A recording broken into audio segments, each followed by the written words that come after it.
നമസ്കാരം. പ്രവാസികൾ ന്യൂസിന്റെ ന്യൂസ് എക്സ്ക്ലൂസീവിലേക്ക് ഏവർക്കും സ്വാഗതം. യൂറോപ്പിന്റെ ഏറ്റവും വലിയ സാമ്പത്തിക ശക്തിയായ ജർമ്മനി പതിറ്റാണ്ടുകളായി കാത്തുസൂക്ഷിച്ച സാമ്പത്തിക അഭിവൃദ്ധിയും ജീവിത നിലവാരവും കടുത്ത ഭീഷണിയിലേക്ക് നീങ്ങുന്നതായി ഞെട്ടിക്കുന്ന റിപ്പോർട്ടുകളാണ് ഏറ്റവും ഒടുവിൽ പുറത്തുവരുന്നത്. രാജ്യത്തിന്റെ ഉൽപാദനക്ഷമതയിലെ വൻ ഇടിവും യുവതലമുറയിലെ തൊഴിലില്ലായ്മയും വർദ്ധിച്ചു വരുന്ന വയോജന ജനസംഖ്യയും ജർമ്മൻ സമ്പദ് വ്യവസ്ഥയെ വലിയൊരു പ്രതിസന്ധിയിലേക്ക് തള്ളിവിടുന്നതായിട്ടാണ് ഇൻസ്റ്റിറ്റ്യൂട്ട് ഓഫ് ജർമ്മൻ ഇക്കണോമിക്സ് പുറത്തുവിട്ട ഏറ്റവും പുതിയ പഠനം മുന്നറിയിപ്പായി നൽകുന്നത്. ഇത്തരം കാര്യങ്ങൾ ഞങ്ങൾ മിക്കപ്പോഴും ഞങ്ങളുടെ എക്സ്ക്ലൂസീവായി റിപ്പോർട്ട് ചെയ്യുമ്പോൾ ഇതിൽ നിന്നും രക്ഷ നേടുന്നതിനായി ജോലിക്കായി മലയാളികൾ ജർമ്മനിയിലേക്ക് കുടിയേറുമ്പോൾ ശ്രദ്ധിക്കേണ്ട കാര്യങ്ങൾ എല്ലാം തന്നെ പലപ്പോഴും ഞങ്ങൾ മുന്നറിയിപ്പായി നൽകുന്നുണ്ട്. അതിന്റെ അടിസ്ഥാനത്തിലാണ് ഇത്തരമൊരു റിപ്പോർട്ട് ഏറ്റവും ഒടുവിൽ ഇപ്പോൾ പുറത്തു വന്നപ്പോൾ ഞങ്ങൾ അത് വിശകലനം ചെയ്ത് നിങ്ങളെ അറിയിക്കുന്നത്. അതുകൊണ്ട് തന്നെ ഇതിന്റെ ആദ്യം മുതൽ അവസാനം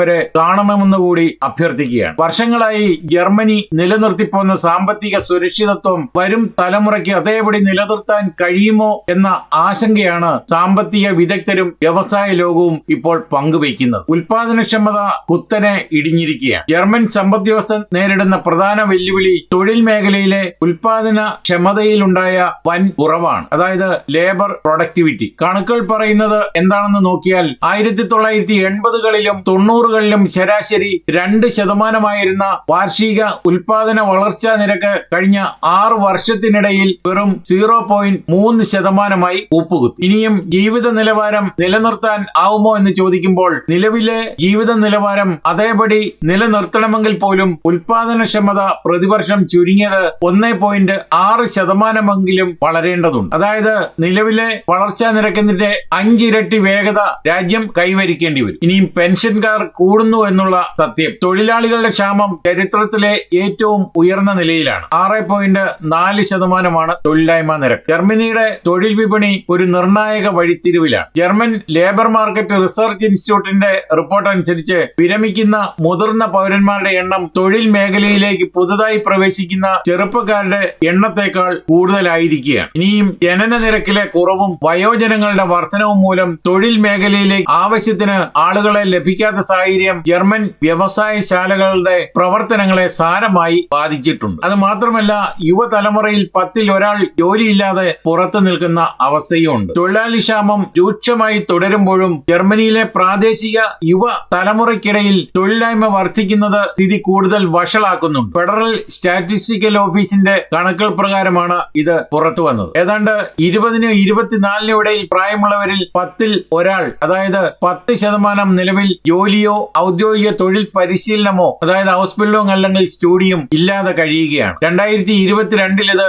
8.8%. ഇവരിൽ 4ൽ 1 പേർ സജീവമായി ജോലി അന്വേഷിക്കുന്നവരാണ്. എന്നാൽ 3ൽ 2 ഭാഗം യുവാക്കളും തൊഴിൽ വിപണിയിൽ പ്രവേശിക്കാൻ യാതൊരു താല്പര്യവും ഇല്ലാതെ മാറി നിൽക്കുന്നവരാണ്. ഇവരൊക്കെ തന്നെ ജർമ്മനിയിലേക്ക് കുടിയേറിയിട്ടുള്ള ആളുകളാണ്, വിദേശികളാണ്. ഇതാണ് രാജ്യത്തെ പിന്നോട്ടടിക്കുന്നത്. ഈ പ്രായത്തിലുള്ള വെറും 6% ആളുകൾ മാത്രമാണ് ഉടൻ തന്നെ ഒരു പഠനത്തിലേക്കോ ട്രെയിനിങ്ങിലേക്കോ കടക്കാൻ തയ്യാറെടുക്കുന്നത്. ഇനി ഇത്തരം പ്രതിസന്ധികൾ മറികടക്കാനുള്ള നിർദ്ദേശങ്ങൾ അല്ലെങ്കിൽ അതിന്റെ സൊല്യൂഷൻസ് എന്താണെന്ന് നോക്കിയാൽ പരമ്പരാഗത രീതികളിൽ നിന്ന് മാറി ആധുനിക ഡിജിറ്റൽ സംവിധാനങ്ങളിലേക്ക് വ്യവസായങ്ങൾ അതിവേഗം മാറണം. സർക്കാർ ഇതിന് വലിയ നിക്ഷേപം നടത്തി വരികയാണ്. എന്നാൽ ഇതുവരെ ഉദ്ദേശിച്ചത്ര ഫലം കണ്ടില്ല എന്നുള്ള ഒരു വ്യക്തതയും റിപ്പോർട്ടുകളിലുണ്ട്. അടുത്തത് നിർമ്മിത ബുദ്ധിയുടെ ഉപയോഗമാണ്. തൊഴിൽ ക്ഷമതയും വേഗതയും വർദ്ധിപ്പിക്കാൻ AI സാങ്കേതിക വിദ്യകൾ ഫലപ്രദമായി നടപ്പിലാക്കണം. ഇനി നൂതന ആശയങ്ങൾ, അതായത് ഇന്നോവേഷൻസ്, ലോക വിപണിയിൽ മത്സരിക്കാൻ കഴിയുന്ന പുതിയ സാങ്കേതിക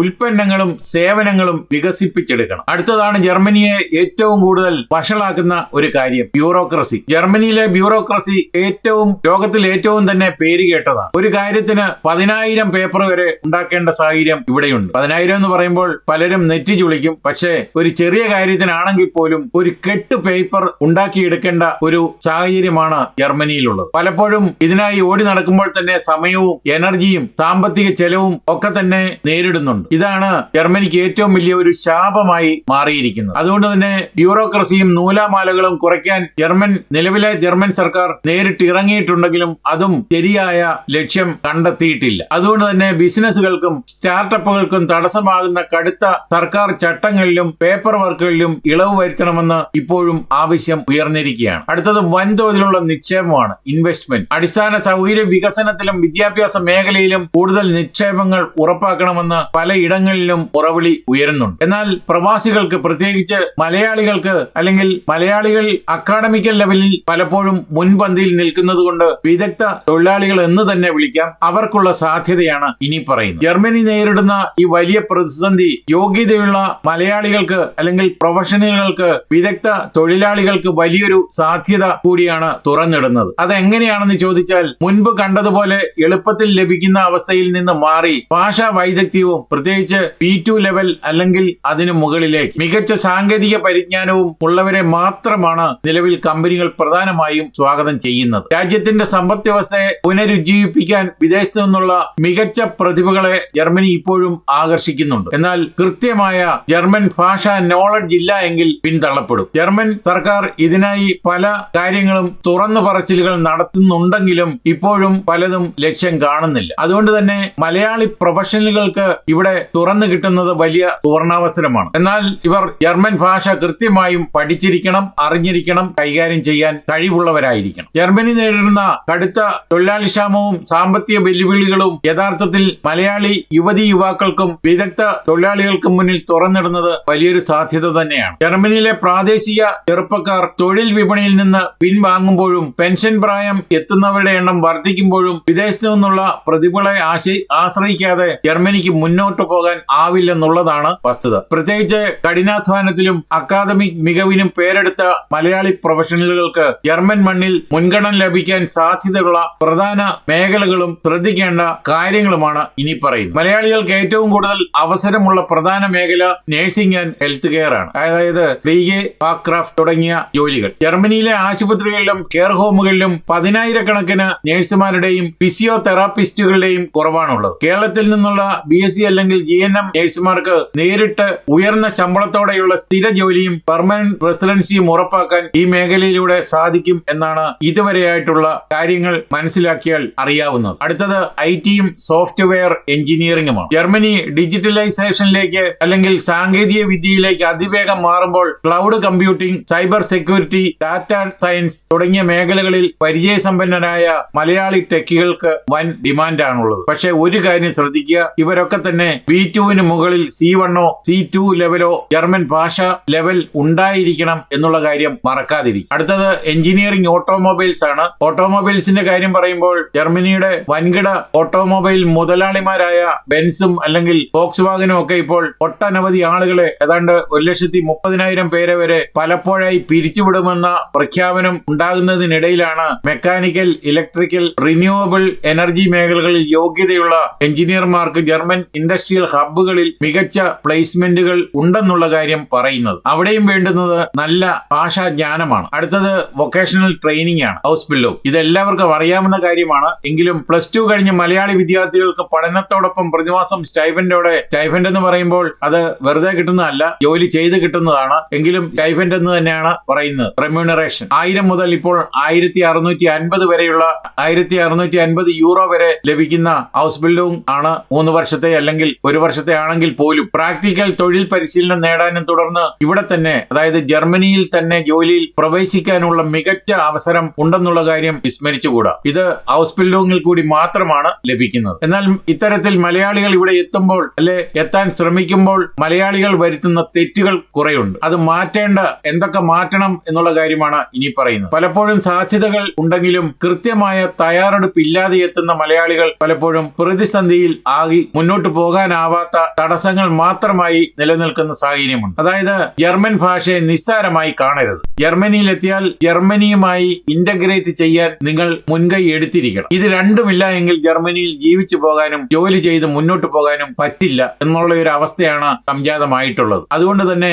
ഇംഗ്ലീഷ് കൊണ്ട് മാനേജ് ചെയ്യാം എന്ന ഒരു ധാരണ നിങ്ങൾ എല്ലാവരും മാറ്റിവെക്കും. അതായത് IT മേഖല ഉൾപ്പെടെയുള്ളവരെ ഏത് മേഖലയിലായാലും ചുരുങ്ങിയത് B1 അല്ലെങ്കിൽ B2 ജർമ്മൻ ഭാഷാ പരിജ്ഞാനം നാട്ടിൽ വെച്ച് തന്നെ നേടിയാൽ ഏറ്റവും നല്ലത്. ഇനി നാട്ടിൽ വെച്ച് ഇത് സാധിക്കുന്നില്ലെങ്കിൽ ജർമ്മനിയിലെത്തി ജോലി നേടിക്കഴിയുമ്പോൾ ജോലിക്കൊപ്പം ഇത് പാരലായിട്ട് പഠിച്ചെടുക്കേണ്ട ഒരു കാര്യം കൂടിയാണ്. പിന്നെ ഏജൻസികളുടെ കാര്യം പറയാനില്ല, എപ്പോഴും പറഞ്ഞുകൊണ്ടേ ഇരിക്കുന്ന കാര്യമാണ്. ഉയർന്ന ഫീസ് വാങ്ങി സ്വകാര്യ കോളേജുകളിലേക്കും അല്ലെങ്കിൽ ഇവിടുത്തെ നഴ്സിംഗ് മേഖലയിലേക്ക് പോലും കയറ്റി കയറ്റിവിടുന്ന അല്ലെങ്കിൽ ഹൗസ് ബിൽഡിംഗിലേക്ക് ഒക്കെ കയറ്റിവിടുന്ന ഇടനിലക്കാരെ ഒഴിവാക്കി വേണം ജർമ്മനിയിൽ എത്താൻ. നാട്ടിലും ഇവിടെയും ഒരുപോലെ ഫ്രോഡ് ഏജന്റ് എന്ന് പറഞ്ഞ് തട്ടിപ്പ് മാത്രം മുഖമുദ്രയാക്കി നടക്കുന്ന ആളുകൾ ഇഷ്ടം പോലെയുണ്ട്. അവരെ നിങ്ങൾ തിരിച്ചറിയുകയും വേണം. എല്ലാം പറഞ്ഞു വരുമ്പോൾ ഓപ്പർച്യൂണിറ്റി കാർഡിന്റെ കാര്യം ഒരിക്കൽ കൂടി സൂചിപ്പിക്കുകയാണ്. ചാൻസൺ കാർട്ടെ ഇതിന് ഔദ്യോഗിക ജോബ് പോർട്ടലുകളും അല്ലെ മേക്ക് ഇറ്റ് ജർമ്മനി പോലുള്ള പോർട്ടലുകൾ വഴി അറിയാം. ഓപ്പർച്യൂണിറ്റി കാർഡിൽ വരാൻ ശ്രമിക്കുന്നവർ തീർച്ചയായും അതെന്താണെന്നും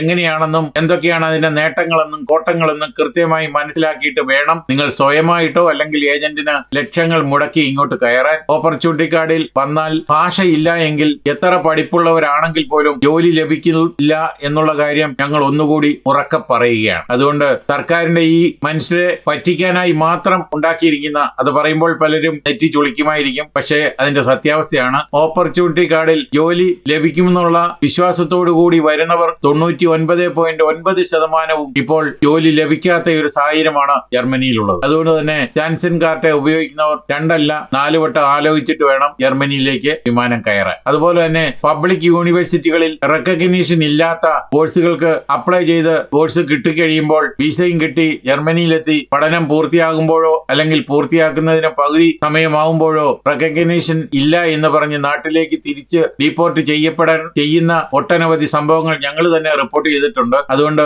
അക്കാര്യം കൂടി നിങ്ങൾ ഒന്ന് ശ്രദ്ധിച്ചാൽ മാനഹാനവും അല്ലെങ്കിൽ ധനനഷ്ടവും മാനഹാനിയും ഒക്കെ വരാതിരിക്കും. അത് മാത്രമല്ല, ഇൻ ഡോക്യുമെന്റ് അക്രഡിറ്റേഷൻ, അതായത് അനർക്കനും ഇന്ത്യൻ സർട്ടിഫിക്കറ്റുകൾ ജർമ്മൻ നിലവാരത്തിന് തുല്യമായി അംഗീകരിക്കപ്പെടുന്നുണ്ടെന്ന് ഇത്സഡാബി അല്ലെങ്കിൽ അനാബിൻ ഹാഗിയൻ മുൻകൂട്ടി ഉറപ്പുവരുത്തുകയും വേണം. ചുരുക്കത്തിൽ ജർമ്മനിയുടെ തൊഴിൽ വിപണി പ്രതിസന്ധിയിലാണെങ്കിലും യോഗ്യതയുള്ള നന്നായി ജർമ്മൻ ഭാഷ അറിയാവുന്ന മലയാളി നേഴ്സുമാർക്കും IT ടെക്നിക്കൽ പ്രൊഫഷണലുകൾക്കും തങ്ങളുടെ കരിയർ കെട്ടിപ്പടുക്കാൻ ഇതിലും മികച്ചൊരു സമയം വേറെ ഇല്ല എന്ന് തന്നെയാണ് ഞങ്ങൾ കരുതുന്നത്. അതുകൊണ്ട് തന്നെയാണ് ഇത്തരമൊരു എക്സ്ക്ലൂസീവ് നിങ്ങളുടെ മുന്നിൽ അവതരിപ്പിക്കുന്നത്. ഇപ്പോൾ ഓണക്കാലമാണ്. ഇന്ന് ചിങ്ങമാസം 1. അതുകൊണ്ട് തന്നെ ഓണത്തിന് സംഗീത വസന്തമൊരുക്കി ഞങ്ങളുടെ കുമ്പിൾ ക്രിയേഷൻസ് അണിയിച്ചൊരുക്കിയ ശ്രാവണ പുലരി എന്ന ആൽബം ഞങ്ങൾ പുറത്തിറക്കിയിട്ടുണ്ട്. ഇന്നലെയാണ് അത് മിനിഞ്ഞാന്ന് ലോഞ്ച് ചെയ്തു. ഇന്നലെ ഞങ്ങൾ യൂട്യൂബിലൂടെ പുറത്തുവിട്ടു. ആളുകൾ ഏറെ സ്നേഹത്തോടെ ഏറെ ആസ്വാദ്യതയോടെയാണ് ഞങ്ങളുടെ ശ്രാവണപ്പുലരി എന്ന 3ാമത്തെ തിരുവോണ ആൽബം പുറത്തിറക്കിയിരിക്കുന്നത്.